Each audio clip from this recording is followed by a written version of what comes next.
Testing audio.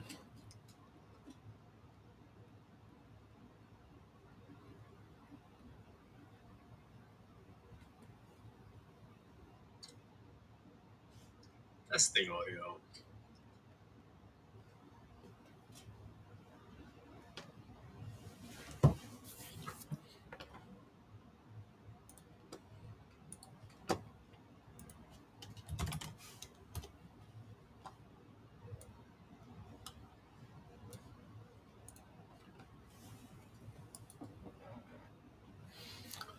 All right, good afternoon. Welcome. It is 4:30 p.m. Central Time. It is Wednesday. It is office hours here on the Academy. Today, it's just me. Andrew is having a well-deserved, I should say, another vacation break, but he's not available today, so you're stuck with me for the next hour or however long we run it today. But most welcome, and with that being said, it's time to share a couple of news, I think. So let me go ahead and share my screen here, and we should be ready to go. Dum, dum, dum, dum.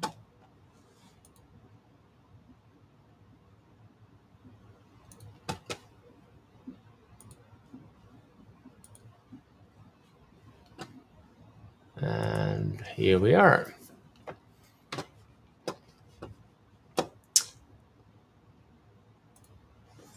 So first up, you might have noticed that Microsoft issued a security update for ConfigMgr a little while ago. Back in March, there was another one in June. And one of the reasons for that update is some security improvements. So this one was released yesterday. This is CVE for ConfigMgr, and this is every single version before one very specific version of ConfigMgr. So it's about SQL injection, a vulnerability that was found, discovered, and fixed. But if you take a look at the code here or the link here, see what the version number was.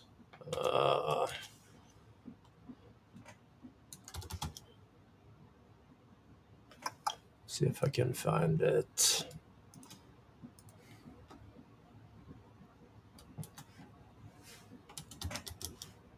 Yeah.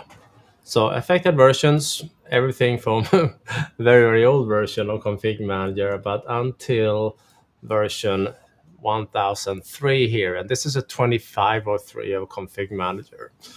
But it means that if you have a 2503 server, like this one here, and you take a look at, not at that PowerShell script, but if you go into administration, and go to install, you can see that if you have the hotfix, this one here that was available not in March, as I said, but April, then you can see that you are on that specific version, and there was another update released, which is an even higher version.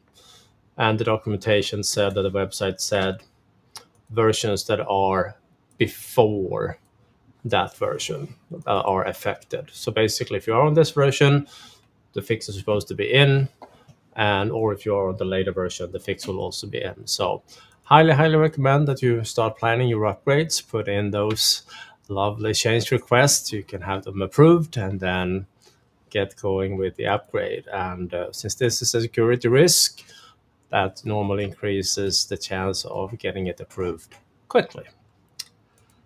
All right.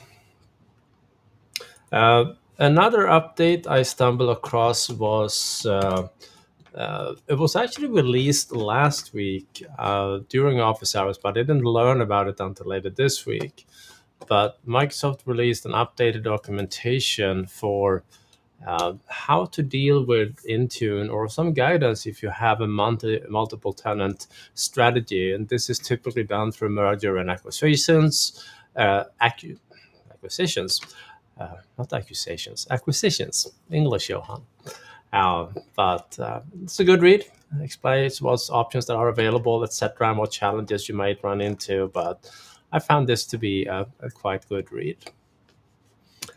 Now, on our community, we have mentioned that if you want to submit questions for office hours, you can absolutely do that on our community. So up on our Academy website, we do have our online community, and there were a few questions coming in this week, and I figured I would highlight a couple of them. One was regarding, okay, I need some help setting up ConfigMgr Distribution Points. What are the things I need to think about? Well, there are a couple of things that I do recommend if you are setting up DPs. One, if I go over here and pick one of my distribution points, make sure that the site server account itself gets added to the local admin group on the DP. So this happened with my site server, so you add that one in. I also recommend that you are adding in all the components that are required for distribution point before you install it from ConfigMgr. So there are a couple of scripts to do that, but for example, this one here, let's see where I put it.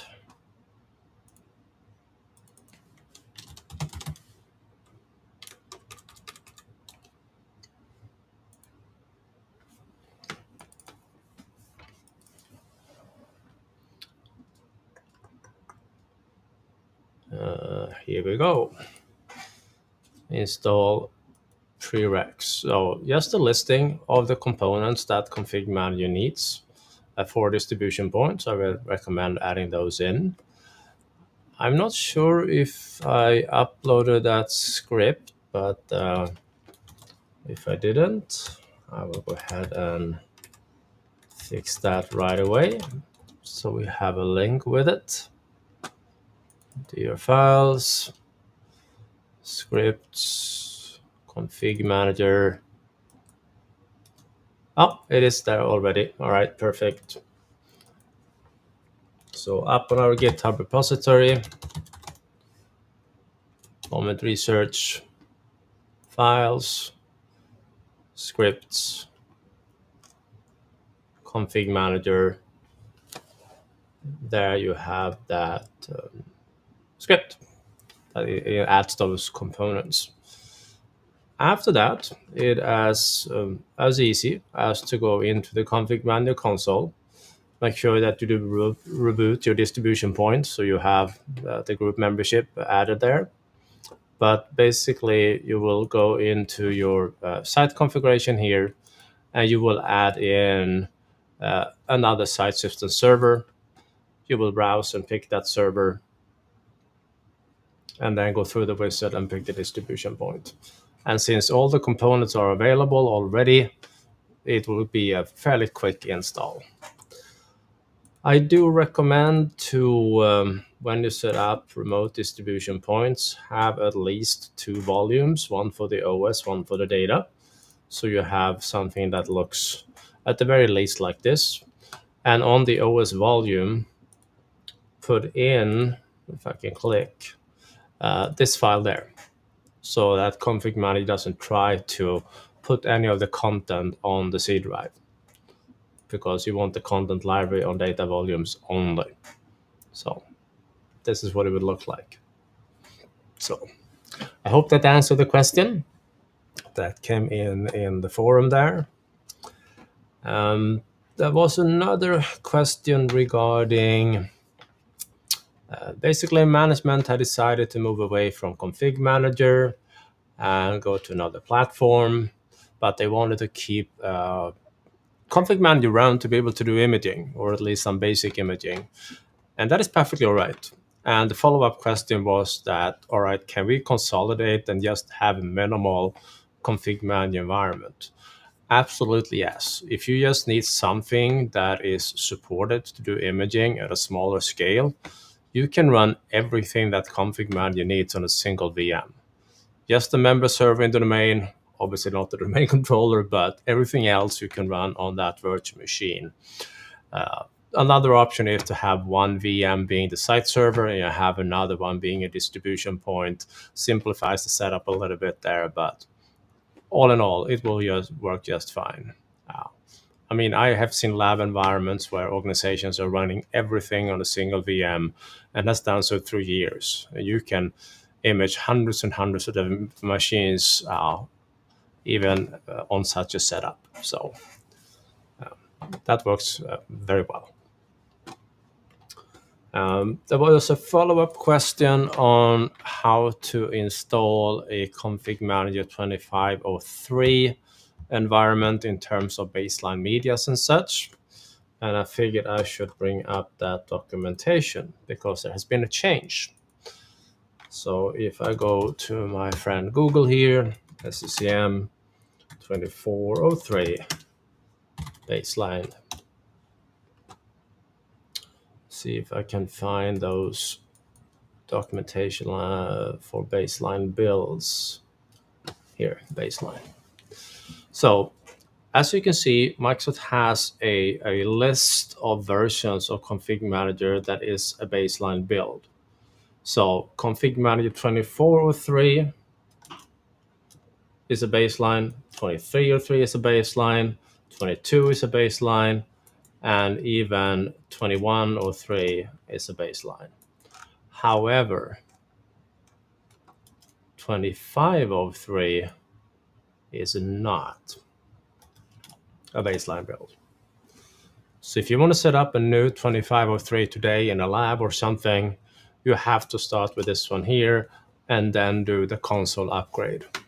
Rumors are that 2509 is going to be a baseline, but it has not yet been updated here on the documentation page because obviously that's in the future here. But just remember, you have to put that one in and then you do the in-place upgrade. So that was the community section of our little office hours here, and we can jump into the regular Q&A. And I see a good few. Hello and welcome and good afternoon. Well, thank you so much. And hello back. A couple of folks here, Kurt and Matthew and others. Andrew, I see, sneaking in apparently through the YouTube chat, it looks like. Have a feeling he is traveling at the moment, but thank you for stepping in and saying hi. Matthew had a question on YouTube. I have created a new sequence. The join domain account keeps getting locked, and the net setup log error shows the wrong password, and then the account is locked. Well, yes, if your account is in the sequence, has a network, let me show you. I think it's easier. Here I have a very basic sequence that installs Windows 11. This is a 23H2 one. This one will do just fine.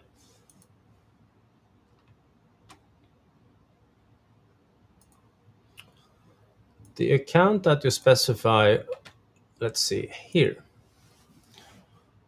If you fat finger that password when you add that to the sequence, every time you deploy, it will try to create an account or a computer object with that account. And if that password is incorrect in the sequence, it will fail. If you have verified the password here against the domain controller,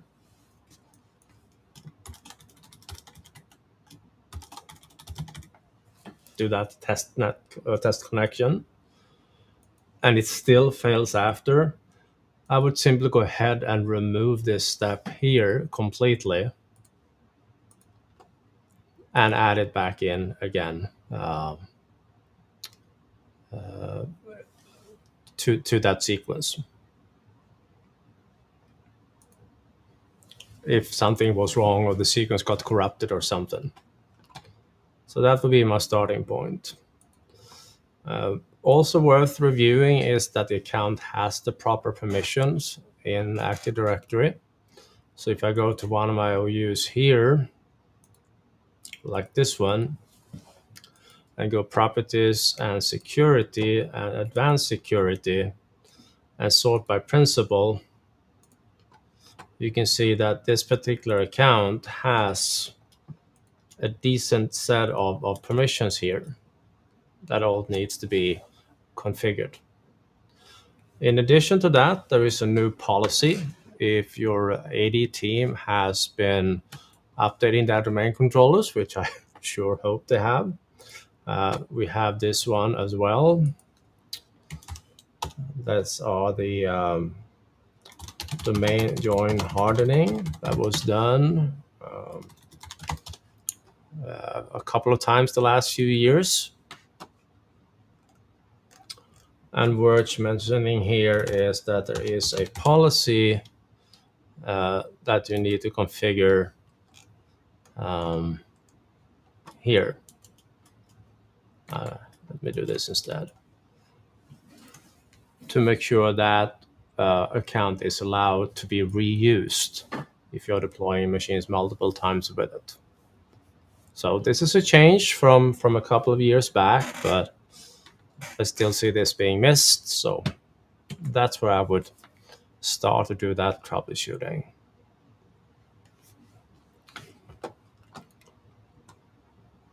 All right. Let's see.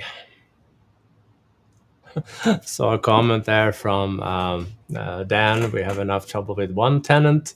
I figured that would be related to the multi-tenant share there. So I totally agree. If you can have a single tenant, single Active Directory, life is so much easier. But sometimes you end up in scenarios where you have to deal with multiple. Okay, let's see.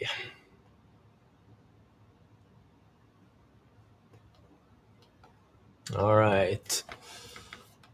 I see Mr. Sack has joined us on YouTube. Do you recommend multiple volumes even for workstation DPs running Windows 11? I have a handful just running on basically the C drive, and it works beautifully. Technically, absolutely yes. If you're running a Windows 11 box as a distribution point, it works if you have a single volume. The reason I still would recommend to have two volumes, even if you just have a single hard drive, is because every now and then someone will distribute maybe a little bit more content than you initially intended. You run out of disk on the device. And if you're using the C drive, the machine typically also dies when that happens, or at least gets really hard to work with. It's often easier to have either a data disk or a data volume because, yeah, if that one gets filled up, sure enough, ConfigMgr is not going to be entirely happy, but Windows itself usually still is happy. So I do would recommend multiple volumes, even for workstation class DP, but technically it will work if you have a single volume. All right. There's another question coming in from Matthew here. In the Content Libary Explorer, I can see an invalid package. I've tried to validate and redistribute. Cleanup doesn't detect any orphan files. How can I delete it? Well, let me open up that utility and I can show you a little bit here. So on your site server, starting with back in 1802, if you go into the installation folder,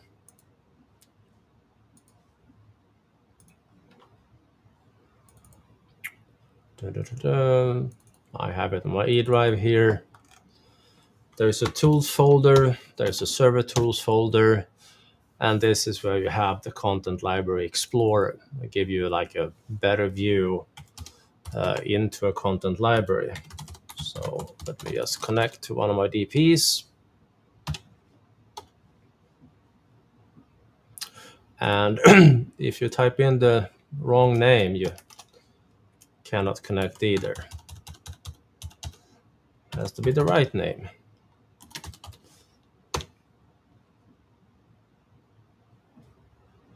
And there we are. Every now and then you will see packages that appears to be corrupted in here. They typically are not. This is just a default package or something that has, you can still see it here, but it is being grayed out. It doesn't necessarily mean that the content library is corrupt. If you want to double check, you will use the content library cleanup tool. Niall Brady has a beautiful post around that one.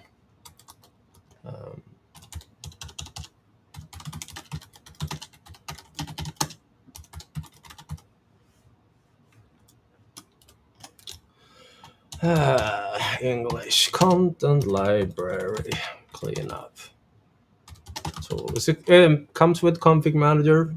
It's a command line utility that you run, and you can run it in like a what if. So you can do it without deleting any invalid packages. So this one here is optional.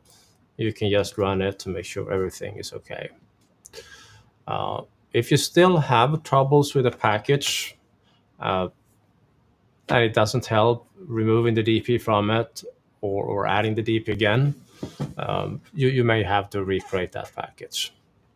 Usually, if a package fails, a good workaround is simply go to the package.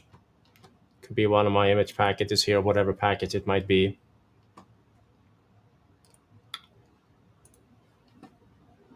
And simply go to the content and remove the DP from it. And yes, and then add it back in again. So I would start there.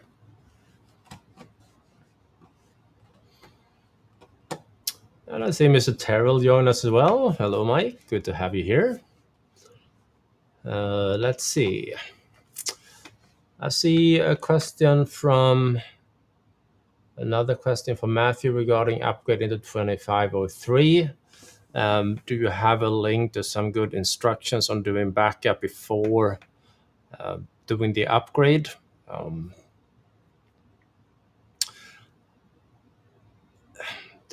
The main one is to have a backup of the ConfigMgr SQL database. Back in the early days of ConfigMgr, it was a recommendation to always back it up before even the smallest console in-place upgrade.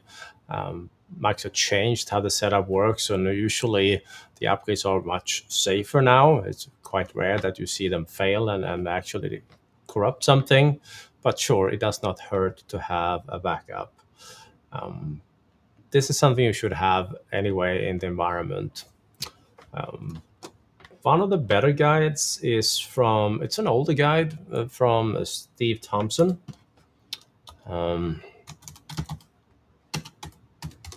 He used to be ConfigMgr MVP, former SQL MVP.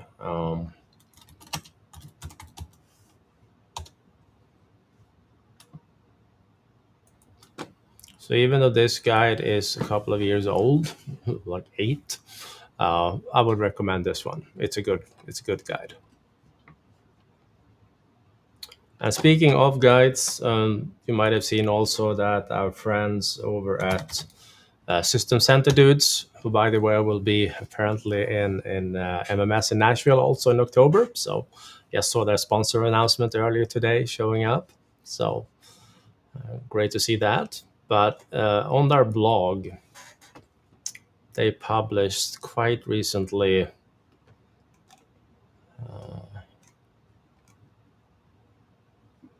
see if I can find it.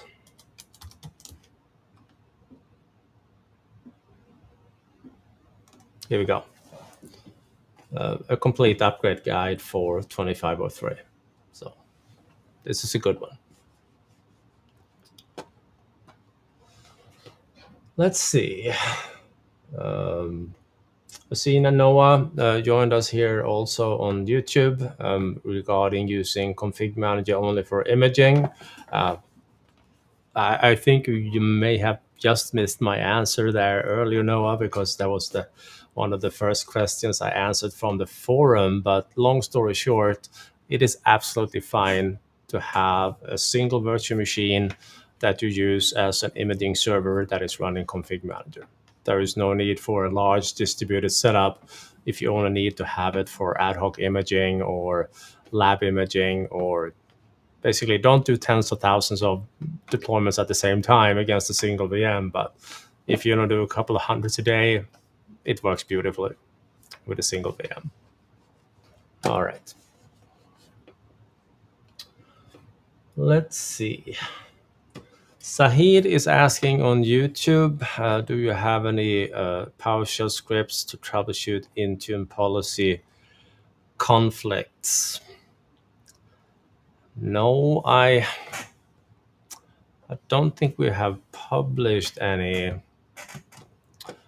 The best guide I have seen on the topic we shared, if it was not last time, it was the time before, but Niklas Tinner,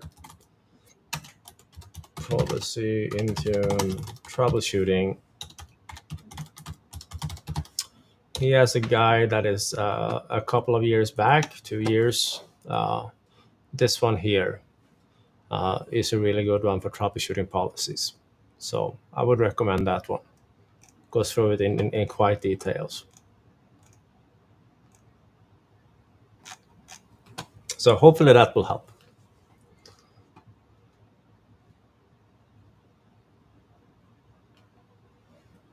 So a reply from Zach there. Good point. Storage is cheap. Yes, it is quite cheap these days. You can get a terabyte SSD for like $50 on Amazon. That's it's not terribly expensive.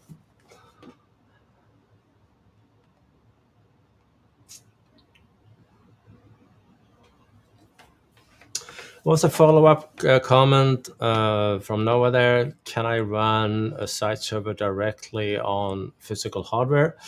Absolutely, you can, but I usually don't recommend it. I will still spin up a VM on top of it, make it easy to move over to something else if something happens. I've seen customers having a one-to-one relationship with the physical host, typically a Hyper-V host or VMware host, and a single VM on it, and you get close to 100% of the performance. And that will allow you to simply copy and paste that VM over to a lab, or copy and paste it over to or migrate it over to a different host if needed, etc. So I would recommend that extra work to have it running inside of a VM rather than install it on the physical host itself. You will thank me later. Okay. Sahid is asking on YouTube, can you share the documentation for setting up a connecting cache for delivery optimization on Intune? Well, you have two options there. Either you spin up a dummy config manager server. That's an option that you just use for a connected cache. But what you probably want to do is install the standalone version instead. So if you go to our blog here, search for connected cache, you will have a guide here for the free connected cache enterprise for enterprise and education, which you can run on a Windows 11 box, you can run it on a Linux box, you can run it on a Windows server. But it's, long story short, a package that you download from Azure. You set it up in Azure first, you download the provisioning package, and then you use a PowerShell script to install that cache node. So in my environment here, I have a couple of connected cache servers running in my lab for different networks, but you can also run it on a ConfigMgr server if you have one.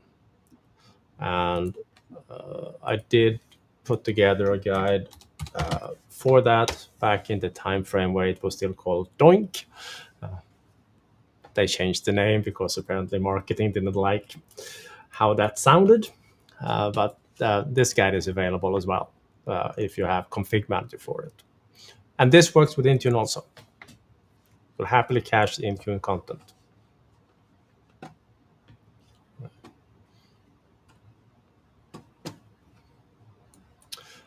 Something that I stumbled across recently that you might be interested in is that by default, if you have a cache server, if you have VPN clients,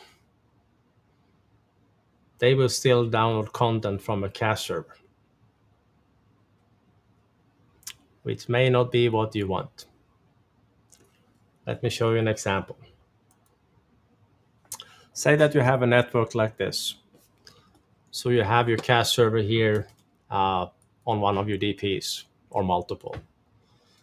And then you have a VPN client, supposed to be a VPN client, that will remote into the office to get access to office stuff. And this client is configured to use a cache server.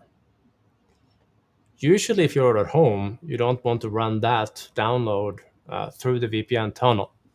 You want to get that from internet instead. There is a new policy for that. So let me find that one. It's called DO disallow cache server on VPN, something like that.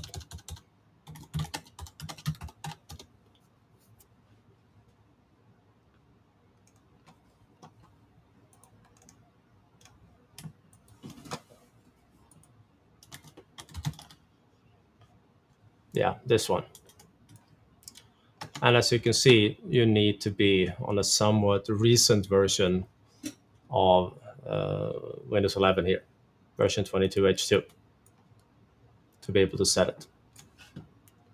Otherwise, you may find that clients are downloading, basically killing your VPN concentrators with stuff that they could have reached from the internet instead.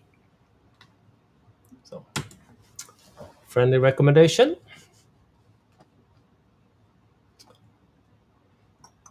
Oh, let's see.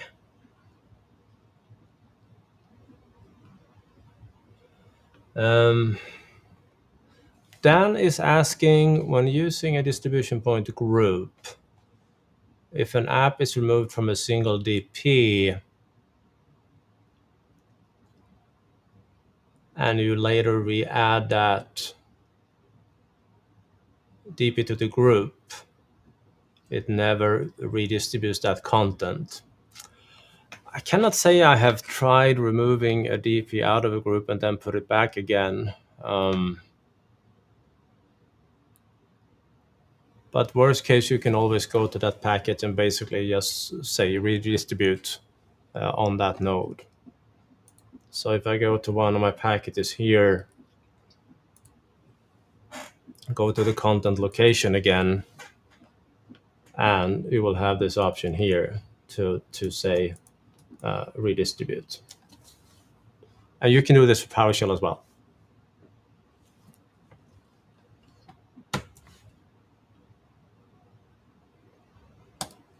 So maybe that.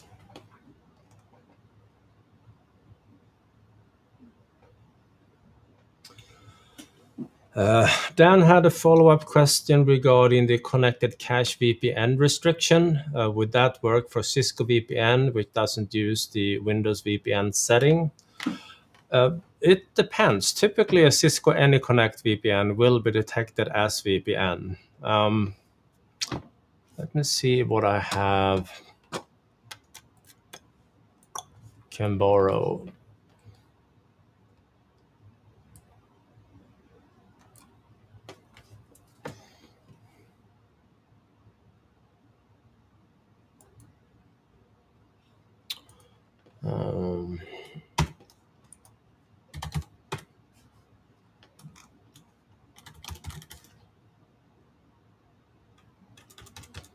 It's one of these.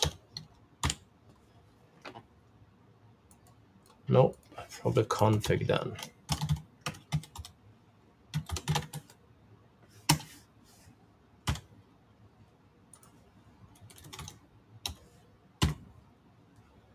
yeah, here you can see, if I can zoom in, these are the VPN keywords that it's looking for to figure out if the client is on a VPN network. And if I remember correctly, this is from the description of the network adapter that it gets these from. Otherwise, it may not detect that your client is a VPN client. Shameless plug, our friends over at 2Pint, they have an agent where you can define what makes a VPN client a VPN client. And that one will automatically tag this correctly and change it over to basically change the delivery optimization configuration when a client switches over to a VPN network. But this is the Microsoft configuration, and you cannot change this, unfortunately. All right. Mike Terrell had a follow-up comment for companies that don't allow split tunnel VPN. Well, then you don't have much choice. I've seen it. And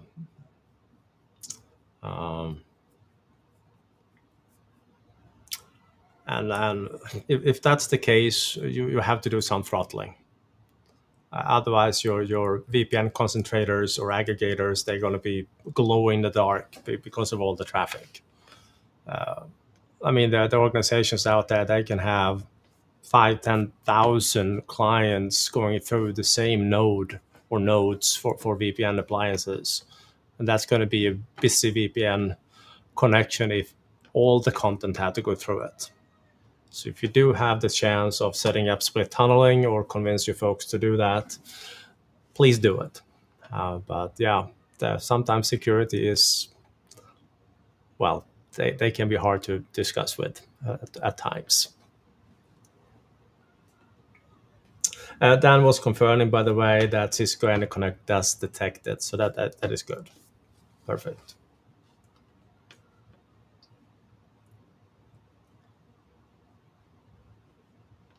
All right. I think I'm caught up on all questions.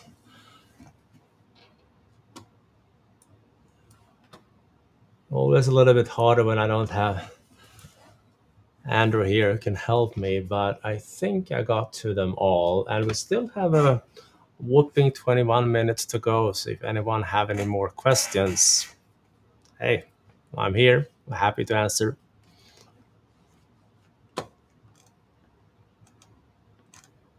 Or yell at me if I accidentally missed one. Did not mean to.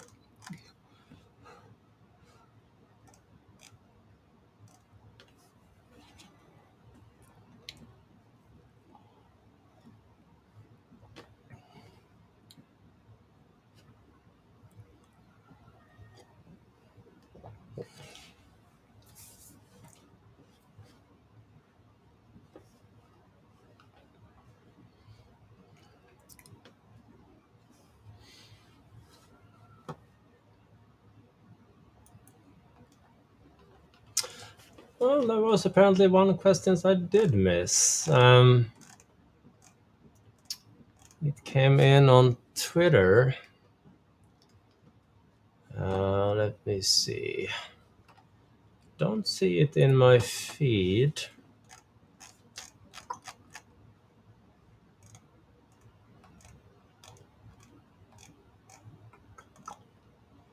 No, I checked the other as well. Clive, you may have to repost that one because I cannot see it in the list. I've seen sometimes Restream miss a question or two in their chat channel because it aggregates from all channels we stream to into a single web page, which is great, but I have seen it miss at some time. So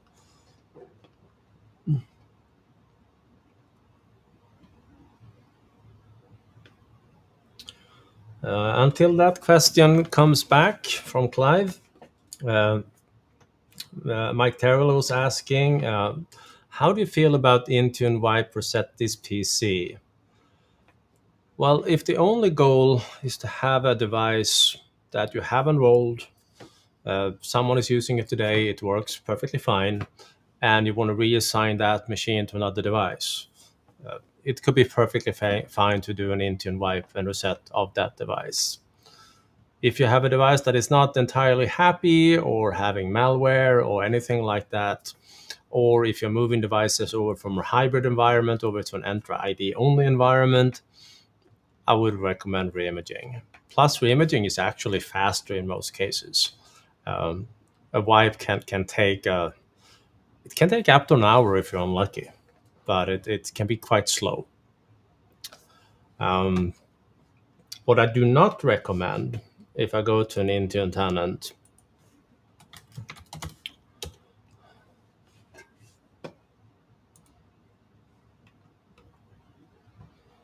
and wait patiently.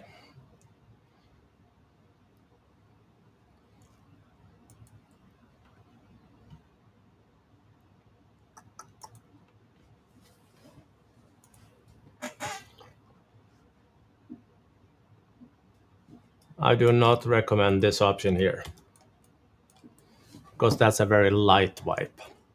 If you are going to do a wipe, do a real wipe, or reimage the device and have it enrolled. All right. Clive came back with a question here. There was an issue regarding iOS certificates for enrollment. So basically iPhones or iPad OS. It got removed instead of renewed. I have no idea. I'm so sorry. Mobile phones and Intune, I don't work with it. Don't have any plans on working with it. But I would recommend put a question out in our forum. We have a few folks, our instructors on the academy, that do work with mobile phones, and they'll be able to provide an answer, hopefully provide an answer. So please do that.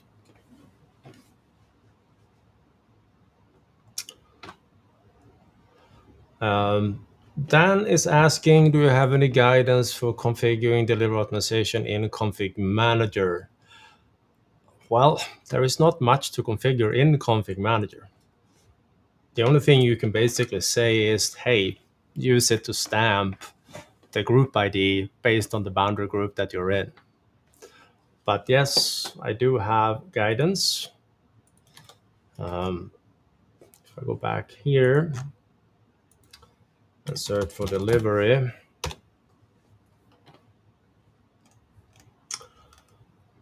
this one here is as good as it gets in terms of setup. Shows you how to configure those boundaries and what it should look like in the registry.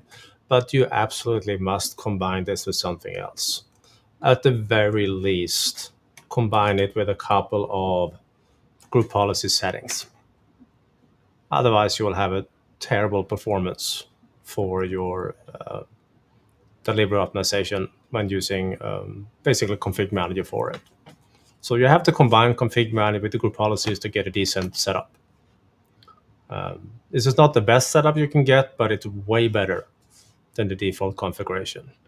To get better than this, again, you pretty much need an agent that understands network and can adopt and change when your network changes. So again, 2 point. All right. Let's see. Another question coming in from Clive here. Modern driver management seems to be freezing a lot. It downloads the drivers and creates the package and then hangs.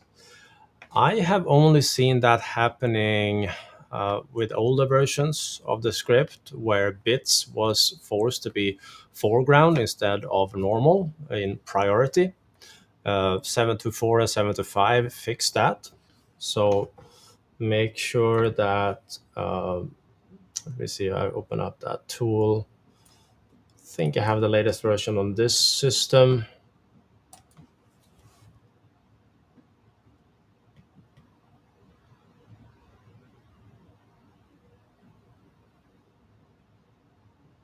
No, that was a 724.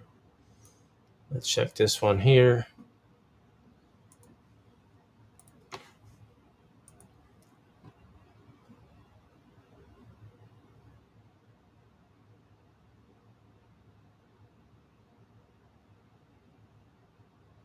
Yeah, this is a 725. So to upgrade to those versions, simply go to their GitHub repository. Here, find the driver automation tool download on GitHub.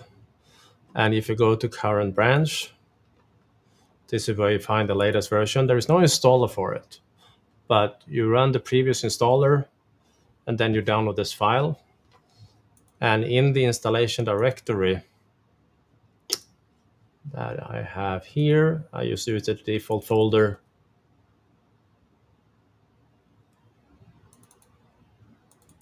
You just replace the executable for it.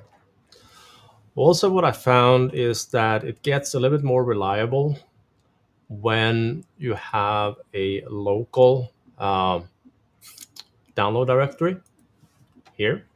It doesn't have to do that over the network because it will download files and create WIM files, etc. Of course, your package share is going to be an UNC path, but the download folder doesn't have to be one. Also, when you pick models, don't pick like 42 at the same time.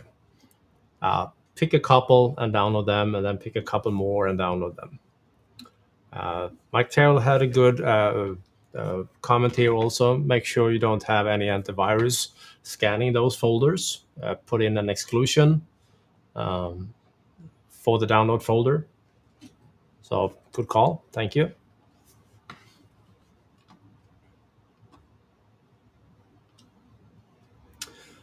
Matthew mentioned here related to this that sometimes the vendors do not update their catalogs with the newest BIOS versions.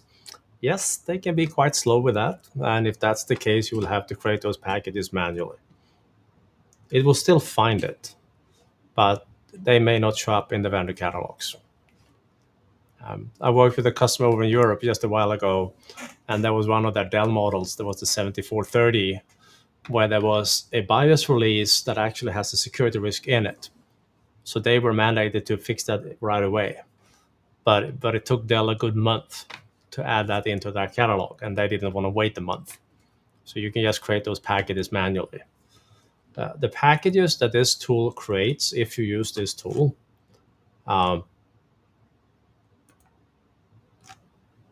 they are just regular packages and programs.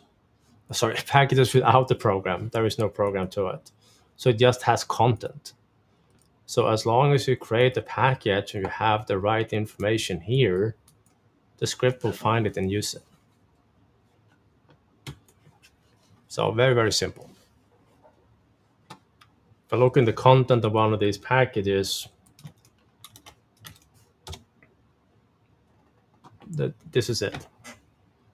So download the patch, download the utility, put it in a package, and you're good. As long as you remember to configure the settings correctly. All right.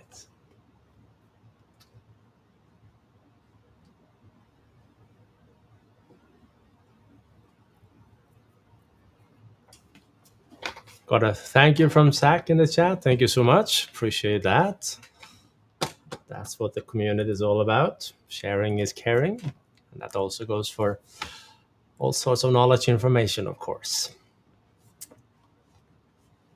All right. Let me see if there is anything else.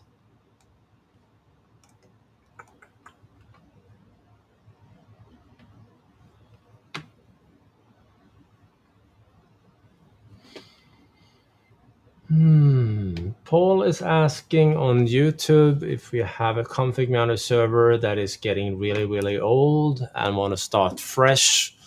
What would you recommend? New server migrating clients or new server and site restore? Well, these days it's really hard to make a config manager server so bad that you cannot get it happy again. you have to really mess things up. And often there is a lot of historic data that you want to keep. And in that case, installing a new server and restoring the same site onto it is a great way to get the new operating system fresh to run it on. And you can go ahead and upgrade SQL, etc., as part of that process as well. That way, you don't have to bother about your clients anymore. They will continue to work. You don't need to do any changes. They will just continue as they were. Otherwise, if a machine or a server is so bad that you just don't want to deal with all the legacy, it's not the end of the world setting up a new site server and basically have the client pointing over to that one. Sometimes you'll have to reinstall the client, but again, it's not the end of the world. So usually I don't recommend to migrate to a new site or new site code unless I absolutely have to, because often you can clean up an existing environment nicely. That's my 2 cents. I like to keeping things simple. All right. And I just saw Andrew chime in with a reply there, so I can probably figure out this one here. There we go. Thank you there, Andrew. Appreciate it. All right. Still 7 minutes to go. Any more questions or comments?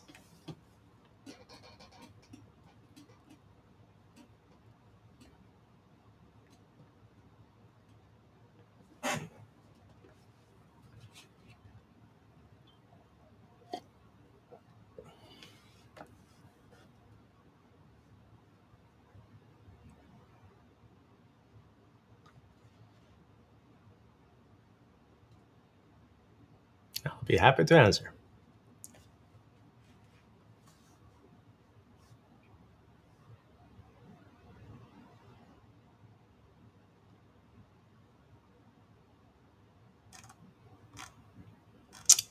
Dum, dum, dum, dum.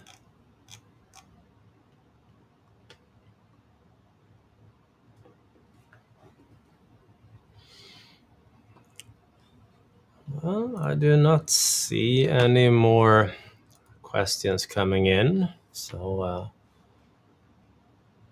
sounds like I'm... Oh, there we go. Clive is asking, what is the best way to migrate thousands of packages to a new server? If it's a new site, you can actually use the native migration feature that companies used to use to migrate from like older versions of ConfigMgr to new versions of ConfigMgr.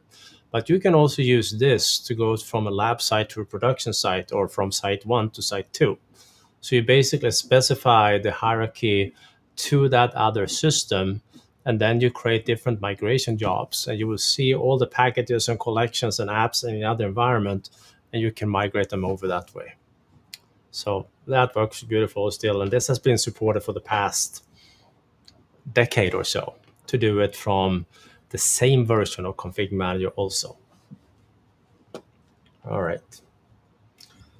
And of course, if you can script everything as well, it's doable, but this is a very quick way to get stuff over.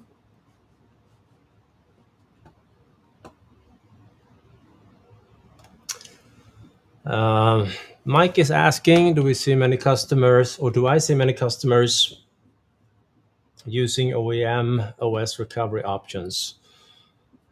Not much, no. I mean, every now and then for break fixes, I've stumbled across folks that use it, but not as a primary way of recovering. Imaging is still the most common way for organizations that I work with. So having some sort of imaging solution and basically use them for recovery if needed. All right.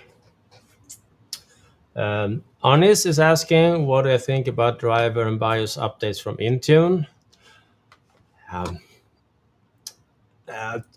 It works. Opportunity for growth, as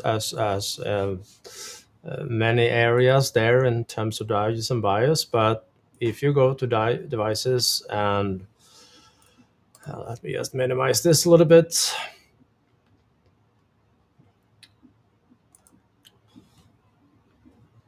This one works quite well. You organize your models or policies, in this case per model, have assigned to a group. And if I go to the different drivers, you will see that it also includes firmware. What you don't get here is control on what to do before and after. So if you want to, for example, disable a BitLocker protection or protector temporarily when you do a BIOS upgrade, there are no options to doing that here through this stuff there. So there are a couple of things that are missing, I think. Targeting is also a bit more harder than it should be, but this works. It will update drivers and BIOSes through the regular mechanisms. And these firmwares are encapsulated by a different package. It's basically the same for all the vendors for this one. So, all right. Another option is to use scripts or applications. And of course, then you can have anything you want.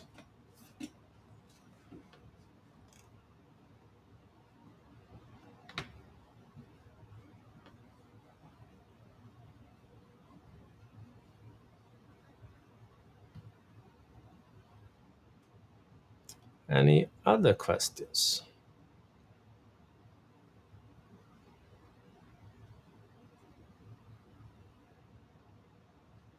Let's see, there was one from Sahid coming in on YouTube.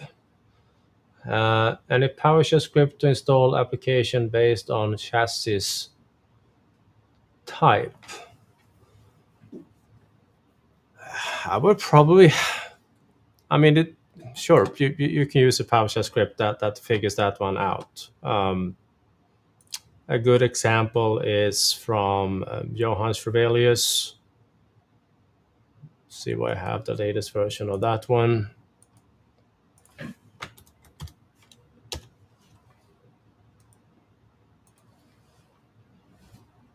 Yeah, this is version 107 with some friendly updates from Gary. But this one does figure out based on chassis types. And you can use a script that of course leverage that in your script. But I would do my grouping through that in Intune instead, because you can have filters on model.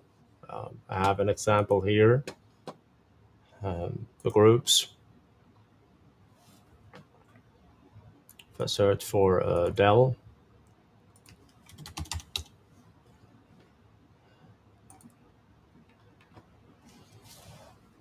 so this will automatically add in Dell machines to this group, and I know this is a laptop.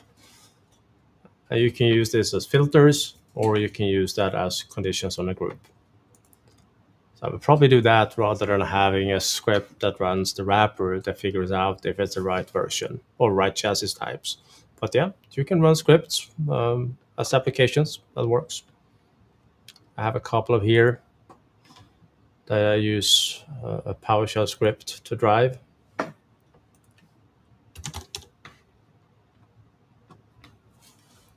Like this one.